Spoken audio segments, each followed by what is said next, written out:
Hi, I'm Trevor Williams with Global Atlanta, and we are here with the latest edition of Authors Amplified. This is the series in which we interview experts and authors from local Georgia-based institutions who have expertise in international affairs and international issues that affect our city. And we're sponsored by the Atlanta Global Studies Center, which is a collaborative center between Georgia State University and Georgia Tech. And they've been sponsoring this series since around the pandemic. And we've done 12 to 13 interviews, and this is the latest edition. So welcome, and thanks for joining us. Today we have Dr. Irene Browne with Emory University, and she is the author of Precarious Privilege. And Dr. Browne, I think you have the book. The subtitle is Race and the Middle Class Immigrant Experience. And maybe there's a little bit of underselling there, because there's a lot of discussion about Atlanta, and this study is based on interviews of Mexican and Dominican immigrants here in Atlanta, and that's what really captured our attention. The idea that the foundational work for this study was done here, and really gives some fascinating insights into the way people negotiate their identity here. So, Dr. Browne, thank you for joining us. Thank you for inviting me. Right. Well, I'll let you describe a little bit more about the book itself and the origins of that. But this was published with support from the Russell Sage Foundation. I wondered if you could start maybe by telling us a little bit about that, the foundation, and why it supported your book, and why that's important for the future. The foundation actually was supporting a different project. And that was sort of a follow-up project where we were asking how middle-class Dominican and Mexican immigrants fared under Donald Trump. And so we were going to re-interview the people I interviewed for this book, and we were going to interview Dominican and Mexican restaurant owners about Trump. And so what happened was we were all set to go in spring 2020. And because of the pandemic, we couldn't do any research. Yeah. And so, I thought, well, I'll just write a book on the interviews I've already done instead of waiting, several years. Yeah. And so I told the Russell Sage Foundation, I'm going to do this other project first and write this other book first. I just wanted to let you know. They said, well, we're interested in that book as well. So, they got on board in terms of publishing the book, and so they've been really supportive in terms of giving editorial advice. Yeah. And so are you proceeding with the restaurant owners now that you can do that? I am, yes. Okay. Yeah, it's a little bit slow going, but we've interviewed 10 people so far. Although now we're asking people about Donald Trump and the pandemic, so which makes it, I think, more interesting and richer. So tell us about the question that sort of animated this original study, and what was sort of the time span that you over which you conducted the interviews. And I know that there's a personal kind of story to this as well, and connection that you may want to bring out. Right, yeah. So I talk about this in the book, that one of the impetuses for me writing the book was I had adopted a child from Guatemala. She was a baby when I adopted her. And, I was talking to a friend, and I was thinking of moving, and I said, well, I don't want her to be the only the only child of color in a white neighborhood. And my friend said, well, that's not going to matter. It doesn't matter anymore. And I sort of, from all my reading, I thought, no, I think it will matter. And it certainly was an important question for me to know. So that was one of the reasons why I thought, oh, well, I can actually study this and find out about discrimination against Latinx people in Atlanta. And so that was one. And so then I broadened the project to look at how middle-class Dominican and Mexican parents, how they're raising their children in Atlanta. Like, what are their strategies? What are the barriers they're encountering? And does that have anything to do with race? Yeah. Okay. Interesting. How did this fit in with your broader research trajectory over time? Well, it actually became sort of the foundation of my research trajectory, because the other thing that I was really looking at and I was finding is what's called spillover effects, when you have a policy that has effects on people that aren't the targets of those policies. So in this case, it was, sort of the restricted immigration policies, how they were influencing pretty much like stereotypes of Latinx people in Atlanta, and then so how that was affecting middle class Latinx people who weren't undocumented, who were middle class, who'd been here a long time. So that then I started writing papers about spillover effects of policy, like using quantitative methods and looking at it, doing quantitative analyses. Mm-hmm. You use the term Latinx, and that is in the book, obviously, as well. And that's your preferred kind of ethnonym, I guess. Tell us about that terminology. I think people at this point are more familiar with like Latinx and, of course, Latino, Latina. But why did you use that terminology, and what does that sort of mean? Well, it took a long time to figure out sort of what term to use. So Latino and Latina gets used a lot by people who are Latino and Latina, right. But it's gendered. So Latino is gendered male, right, Latino right. gendered female. So that leaves out people who, sort of don't identify with a binary gender category. And so then that an alternative is Latinx. But I have a student actually who hated Latinx because he said that's people who speak English, it makes sense. But if you speak Spanish, there's no Spanish word that ends in an X. So it, he hated it because he thought it was an imposition of sort of English language format onto Spanish. Makes sense. But Latinx, it has the advantage of not having a gender, but also there are words in Spanish that end in E. Of course. Like estudiante, student. Yeah. And so that just seemed like the best solution, even though, a disadvantage, it's not commonly used among many people. Right. And so I had to balance that. Yeah, but important, to have those kind of voices represented in your research. So. The book's called Precarious Privilege. What is the privilege that you are referring to here? I have my ideas about it, but is it that this sort of relatively elevated socioeconomic standing of those who are maybe college educated or professionals, that they are not necessarily immune to the effects of racial categorization and kind of stereotyping? Is that kind of the idea, or is it that they're at risk of maybe losing this position or not benefiting fully from it because of the way that they're looked upon by maybe the white majority? Well, it's both, Okay. But it's also something that I thought was really important, which is in their country of origin, to have a high education level and a professional occupation is even more privilege, right? Because there's fewer people in Mexico and the Dominican Republic who have college educations. So I thought that was important in terms of how they saw themselves. It's even more insult to injury to come here having had that elevated standing and then to be looked down upon in some ways. Right, exactly. Yeah. What you use the term the racialization of illegality. Right. What does that mean? I think that you talk about the assumption that if you're Latina, then you must be Mexican, and if you must be Mexican, then you must be undocumented. Right. Is that kind of what you're talking about in that categorization? Yeah, there's that, and then also this idea of Latina becoming a racial category, like Black, white, Asian, and there's just studies that show that more and more people think of it as a racial category, meaning that Latina is attached to sort of different ideas about physical appearance, skin tone, facial features, the way that other racial groups are associated with physical appearance.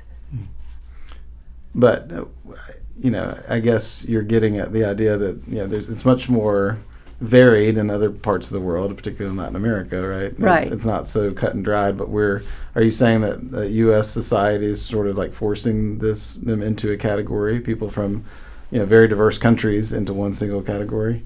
Yes, they're being sort of stereotyped, I guess, as being in that category. But as I talk about the book, this idea of typicality and being a typical Latina, that's part of it as well, as people sort of use sort of their stereotype of, like what they see as a typical Latina person, and they use that and kind of compare that and to slot people who are from different countries into that kind of more narrow stereotype. Mm-hmm.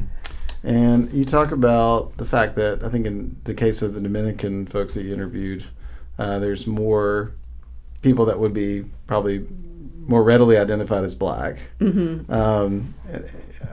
But how did Atlanta being city of Atlanta being a black, at least about equal or maybe a little bit majority, and then metro area Atlanta being something like 30% black, which is a lot higher than most other large, or a lot of other large cities where there are strong Latine populations. How did that affect how these folks viewed or were viewed in your research and interviews?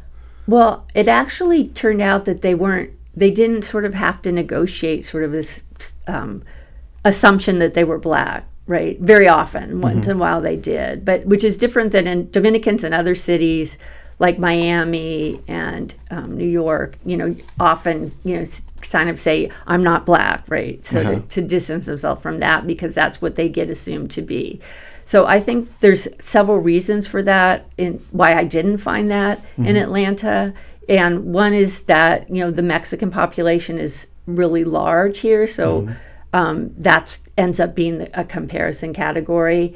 And the other reason is that a lot of my respondents really did have kind of lighter skin than average Dominicans. And that's because they were highly educated, they were professionals, and there is a racial stratification or a color in the Dominican Republic. Yeah, so that's part of it. But when I started the book, part of the reasons I wanted to look at Dominicans, I wanted to look at Atlanta. Atlanta has this wonderful, flourishing, kind of middle class, upper class black population. So I thought, I wonder if, since Dominicans might have the option of becoming part of that population, I wonder if they make those choices. And I found out they don't, or the ones I interviewed don't. Yeah.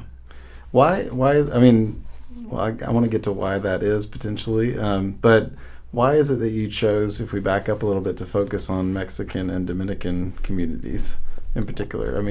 Do you feel like was Mexico sort of the control group in a way because so many people were assumed to be Mexican, and then you needed another community, or how did you land on those two communities? Well, this assumption that most people are Mexican in Atlanta actually came out from the data, so I wasn't really thinking about that when I constructed the study. It was more because Mexicans are such a large group in Atlanta. I don't really see how you can talk about Latine immigrants in Atlanta without talking about Mexicans, because they're such a big proportion of the population. So that they were Mexicans, and then I wanted a group that was very different from Mexicans. And again, Dominicans I thought were interesting because they have such a wide range of physical features and skin tones. I thought that I might be able to tap into sort of this wide range of ways that they experience race. Yeah. Well, you talked a lot about the prosperity of the black community in Atlanta, and you also talk about why it is that people from these Latin American countries have come to Atlanta. And I wondered if you could get into that a little bit. I thought it was fascinating to see the study of you call the diversity explosion in Atlanta, where it used to be mainly just black and white, and now you've got so much variation. And a lot of that had to do with the Olympics. But I wondered if you could talk about why it was so important to lay that groundwork in the book, and then what you kind of discovered there. Well, part of it is just to understand sort of what's going on in the experiences of the people I interviewed. I think it's important to know the background part. For example, how Atlanta's laid out in terms of residential segregation. And sort of what kinds of choices did they have in terms of where to live. And so that was because of my original research question about how parents raise their kids and make choices about raising their kids. So, I just thought that was really important. Also, it came out in the interviews a lot, especially like the Olympics came out a lot in the interviews. People who said that they heard about Atlanta through the Olympics. They came to watch the games, and some people came because they found entrepreneurial opportunities here. And then after the Olympics, it just seemed like it had put Atlanta on the map.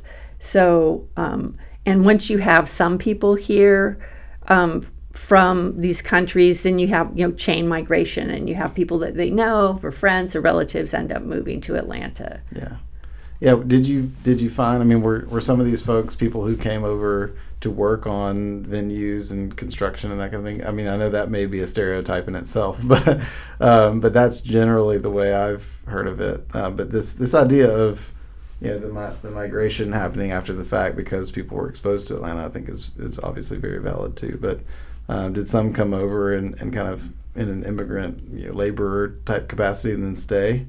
Well, those people actually didn't end up in the book. Okay. Because, the reviewers at the Russell Sage Foundation said you have to be really clear about how you're defining middle class. Right. And so I decided to define it as someone with a college degree or a professional occupation. Okay. So, yeah. Interesting. So it wasn't those people at all that you're talking about. No. I mean, there were a few people who came over without a college degree and actually worked and then got their college degree when they were here in the United States. Yeah. How did you land on the people to interview? I mean, how did you find those people, and how, I mean, I don't know enough about research methodologies to know how you avoid extrapolation, right, from a very limited sample size, but how did you handle that in your research, and how did you pick the people? So the official title of 34, I think, 30 interviews that you did? Or? No, there were, the full range of interviews, there were 60. Okay. Yeah, like 30 Mexicans and 30 Dominicans. Yeah. So I did what's called snowball sampling with random starts, which basically I tapped into people I already knew who were either Dominican or Mexican and had knew people who were professionals. And then they recommended other people I interview. But I also made announcements there's a Spanish language radio station, and so a journalist made an announcement, and a few people responded to that. There was these kind of like rallies at this church service, and it made announcements there. So it was multiple ways I tried to meet people and to interview. And then there were these two restaurant owners who were supportive of the project, so they had flyers in their restaurant. Nice. Yeah. So that's how you found people. That's how I found people. Yeah. Tell us about the methodology, and is it mainly that you're using a lot of data and then the interviews color it, or the interviews themselves the research? So the interviews themselves are the research. Okay. Yeah. So this is a qualitative research project. So so basically, in terms of what you're asking, like how can I just extrapolate from these few interviews? Well, first of all, it's sort of to see whether there are patterns, and people are telling me similar things, which they were, especially about being stereotyped as, working class, undocumented Mexicans. So there was that, and then also the other way you can validate your research is if it parallels what people find in other studies. And so there were other studies looking at issues of middle-class immigrants and stigmatization that were finding similar strategies for dealing with stigmatization, similar experience of stigmatization. So I'm able to sort of compare what I find with what other people find as well. Yeah, great. So obviously we talked about the assumption that you're undocumented, but what are some of the other issues of stigmatization that people were finding and reporting to you in the interviews? Well, basically, sort of this sense that they didn't belong. So it's undocumented, but it's kind of bigger than that. Yeah. You don't belong, and that they were only spoke Spanish, right? If they were speaking Spanish, it was just assumed they didn't speak English. You had some cases where people were at a restaurant speaking Spanish, and they'd be interrupted by someone and say, "Hey, speak English. You're in America." And their response was, "I speak Spanish, English, and French. What languages do you speak?" Right, exactly. So this assumption that you're less educated because you're speaking one of your three languages. Yeah. So those kinds of things. Was there kind of a tipping point? It seems like 2005 was kind of mentioned, and I don't know what that has to do. Maybe what was going on at the time that made it such that this was kind of a tipping point in these assumptions about people. But was it certain U.S. policies? What was kind of going on there that made it maybe worse for people as they came over? So 2005, 2006, there was a federal bill called the Sensenbrenner bill that was, pretty restrictive in terms of immigrants, and it ultimately didn't pass. But when it was going through Congress, there were a lot of protests, and so part of what happened was, there's all these visibly, Latinx immigrants, right, protesting, Right. And so that actually created a backlash. And did you find, there's something similar here in Georgia, right, in Arizona, and there were a couple of bills that went around, some of which became law. Yeah. And that was maybe a little bit after that, correct? Yeah. 2010 or something. Yeah, although Georgia had a bill early, and I think it was around 2008, that was sort of a precursor to these other omnibus restrictive bills. Yeah. And so do you think that had an effect here in Georgia? Or did people cite that? Did people talk about that, or was it more just a feeling that kind of emerged? Yeah, it's more that sort of what people talked about in terms of when they experienced different things, and it's more kind of seeing the rhetoric kind of ratchet up in the media. Okay. But nobody really talked. In fact, when I asked people about, or when my research assistants asked people about specific immigration legislation that was being considered, they kind of shut down. They didn't want to be associated with just because it's such a third rail kind of topic, maybe. Yeah, and because it's sort of like they want to distance themselves from sort of, they're not the immigrants that are being considered under these bills. Yeah, that's true. It doesn't affect them. Yeah. Beyond immigration, which is really not a state, function anyway. Have there been other policies in Georgia that have reinforced the stereotyping or made it more challenging for people?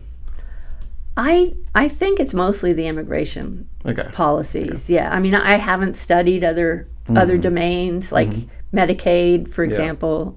So partly because undocumented immigrants and even documented immigrants don't get welfare benefits or health care benefits already. It's not legal, right? So they don't really fall under those policies. Yeah. Did you find that did certain people, the fact that you were talking to people from the middle class, however you define it, and how you have defined it, did you feel like in some ways there were lines that they were sort of creating, right, as a backlash to the lines that were being drawn for them? You talked about the fact that they did not, I think most of the folks you interviewed tended to live in white majority neighborhoods, right?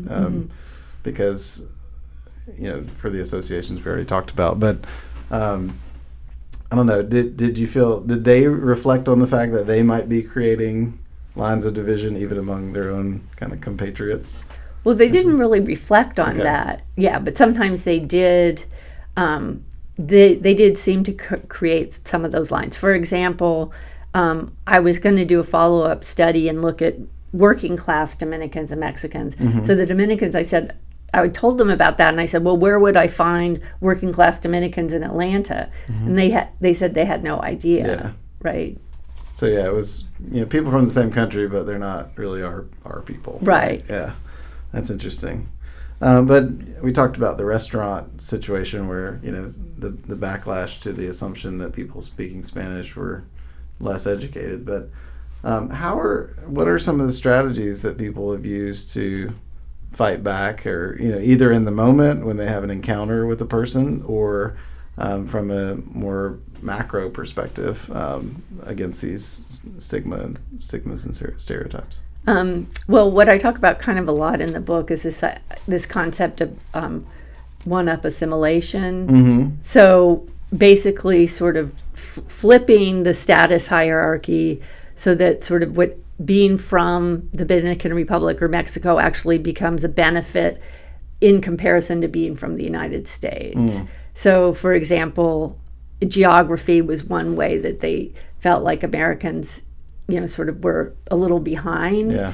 And I had one physician who said when he told someone he was from the Dominican Republic, they said, "Oh, what part of Mexico is that in?" Oh, wow. So, yeah, so that, there were, so talking about sort of these encounters in terms of, sort of how people from the United States just didn't know certain things, or especially a lot of people said that they were concerned that in the United States there was this obsession with race, and everybody talked about race, and they said, it's not an issue in my life, and it's not an issue in the Dominican Republic or Mexico. Mm-hmm.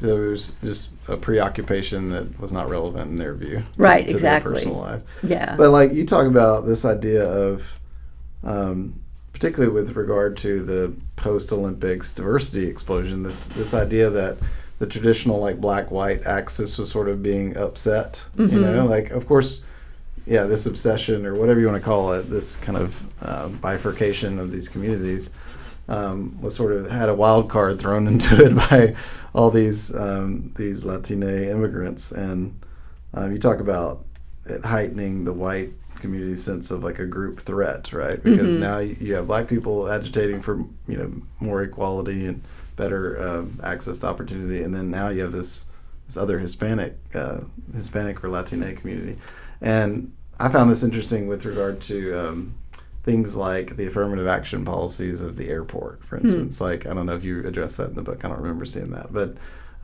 you had certain contracts that have to be awarded to black-owned companies or certain quotas, but then now there's a lot of Hispanic-owned construction companies, for instance, and they're kind of coming into that and wanting to get equal representation. So these types of issues are cropping up, and you kind of addressed that a little bit. But how did you kind of quantify the sort of white threat, or kind of the group threat that the white community kind of assessed? Is that through other scholarship? Yeah, I mean, yeah. That's other scholarship, and part of it's on looking at the media. And so I have a project looking at the black press, the mainstream press, and the Spanish language press. Okay. And so part of it is in the white press. For example, there's a real spike in using the term illegals when talking about undocumented immigrants. And I think that Atlanta Journal-Constitution actually now has a policy where they don't use illegals as a verb. I mean, as a noun. Yeah, I think even AP Style might have addressed that at this point. Yeah. Did you find that, does one-up assimilation work? And what would be meant by working? Like, if we were to say it works, is it that you just, as an individual, create a sense of superiority to deal with the inferiority that people are throwing at you?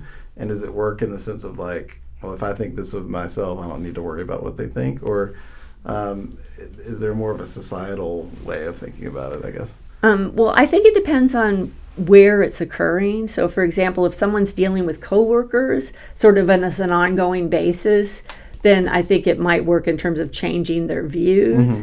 But if it's just, you see someone in the Walmart parking lot, that's not going to change anything, except for the individual who's experiencing the stigma.